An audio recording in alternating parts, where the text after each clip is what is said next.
Assalamualaikum warahmatullahi wabarakatuh. Perkenalkan, kami dari kelompok 4 akan mempresentasikan hasil diskusi kami yang berjudul Analisis Permendikbud nomor 6 tahun 2019 tentang pedoman organisasi dan tata kerja satuan pendidikan dan menengah, yang beranggotakan Sinta Fitria dan Siti Lumatul. Langsung saja ke materi yang pertama, yaitu analisis Permendikbud nomor 6 tahun 2019 tentang pedoman organisasi dan tata kerja satuan pendidikan dasar dan menengah. Sebagai faktor utama dalam keberhasilan sebuah satuan pendidikan, diperlukannya struktur organisasi dan tata kerja yang tepat agar dapat mencapai tujuan pendidikan. Dalam membentuk struktur organisasi di satuan pendidikan, mengacu pada Permendikbud nomor 6 tahun 2019 tentang pedoman dan tata kerja satuan pendidikan dasar dan menengah, dengan tujuan agar terciptanya kelancaran dan ketertiban dalam pengelolaan dan penyelenggaraan satuan pendidikan tingkat dasar dan menengah. Dari Permendikbud nomor 6 tahun 2019 tentang pedoman organisasi dan tata kerja satuan pendidikan dasar dan menengah. Yang pertama yaitu kedudukan tugas dan fungsi satuan pendidikan dasar dan menengah, dan yang kedua yaitu struktur organisasi satuan pendidikan dasar dan menengah. Untuk yang pertama, saya akan membahas tentang kedudukan tugas dan fungsi satuan pendidikan dasar dan menengah yang berbentuk SD, SMP, SMA, SMK, dan yang satuan pendidikan khusus yaitu SLB, SDLB, SMPLB, dan SMALB. Untuk satuan pendidikan jenjang pendidikan dasar berada di bawah kewenangan yang bertanggung jawab yaitu Kepala Dinas Daerah Kabupaten atau Kota yang menyelenggarakan urusan pendidikan yang meliputi SD dan SMP. Untuk jenjang pendidikan menengah dan pendidikan khusus berada di bawah kewenangan dan yang bertanggung jawab Kepala Dinas Daerah Provinsi yang menyelenggarakan urusan pendidikan yang meliputi SMA dan SMK. Selanjutnya saya akan membahas tentang tugas dan fungsi dari satuan pendidikan. SD dan SDLB mempunyai tugas mengelola pendidikan umum dan khusus melalui 6 tingkatan kelas dan melaksanakan fungsi pelaksana pendidikan, pelaksana hubungan kerja sama dengan orang tua, peserta didik, komite sekolah, dan masyarakat. Yang kedua, SMP dan SMPLB memiliki 3 tingkatan kelas dengan mengelola pendidikan umum dan khusus dengan melaksanakan fungsi pelaksanaan pendidikan, pelaksanaan hubungan kerja sama dengan orang tua peserta didik, komite sekolah, dan masyarakat.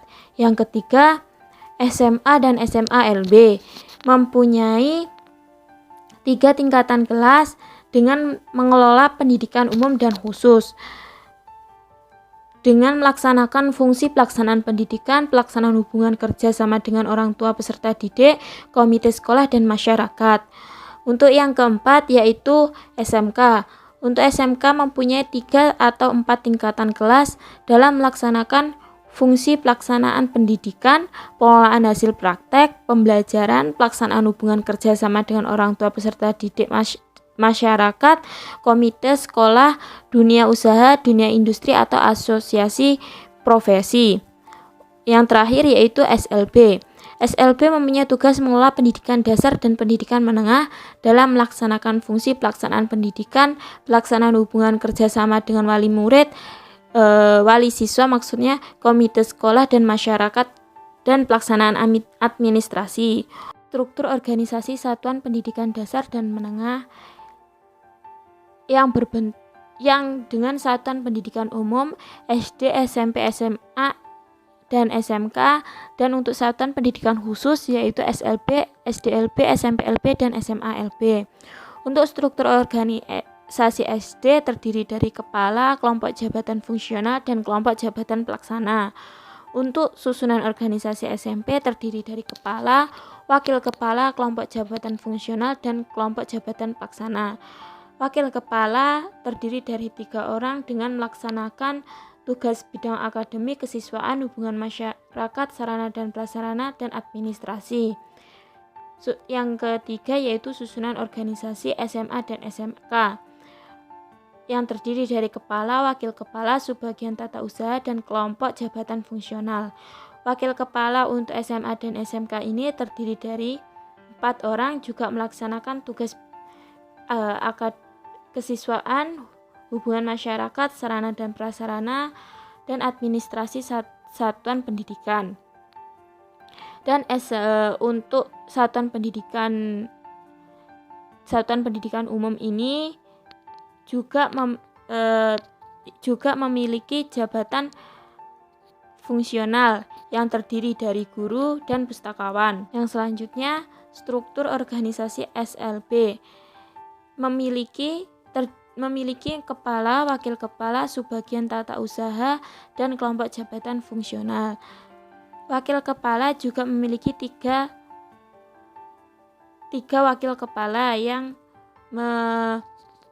melakukan bidang akademik, kesiswaan, hubungan masyarakat, sarana dan prasarana, dan administrasi satuan pendidikan. Dan yang terakhir yaitu struktur organisasi SDLB, SMPLB, dan SMALB yang terdiri dari kepala, kelompok jabatan fungsional, dan kelompok jabatan pelaksana. Untuk satuan pendidikan khusus ini juga memiliki kelompok jabatan fungsional yang terdiri dari guru, pustakawan, dan terapis. Baik, yang selanjutnya ada tata kerja satuan pendidikan dasar dan menengah. Yang pertama ada satuan pendidikan dasar.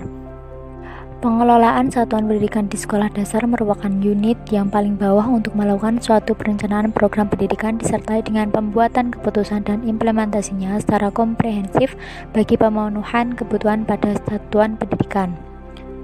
Sebagai satuan pendidikan memiliki fungsi utama untuk mencetak insan generasi muda yang memiliki kemampuan bersaing, berpikir kritis, kreatif, dan inovatif, mampu dan terampil berkomunikasi, bekerja sama, dan berkolaborasi, serta memiliki kepercayaan diri. Yang selanjutnya ada satuan pendidikan menengah. Pendidikan menengah merupakan lanjutan pendidikan dasar. Pendidikan menengah terdiri atas pendidikan menengah umum dan pendidikan menengah kejurusan. Pendidikan menengah berbentuk sekolah menengah atas atau SMA, madrasah aliyah atau ML, sekolah menengah kejurusan atau SMK, dan madrasah aliyah kejurusan atau MAK, dan bentuk lain yang sederajat. Yang selanjutnya di sini juga ada pengaturan tata kerja yang baik dapat diperhatikan melalui struktur organisasi di suatu instansi. Pengaturan tata kerja mempunyai 5 unsur, yaitu yang pertama, adanya struktur yang menggambarkan garis komando dan garis staf sebagai garis otorisasi gagasan. Yang kedua, adanya pembagian kerja yang berkaitan dengan kedudukan, tugas, dan fungsi masing-masing. Yang ketiga, adanya komunikasi dan koordinasi dalam rangka mencapai tujuan. Yang keempat, adanya skala yang menggambarkan hierarki, hubungan antara atasan dengan bawahan. Dan yang kelima, adanya fungsional, yaitu perbedaan tugas dan tanggung jawab pada setiap individu dalam organisasi.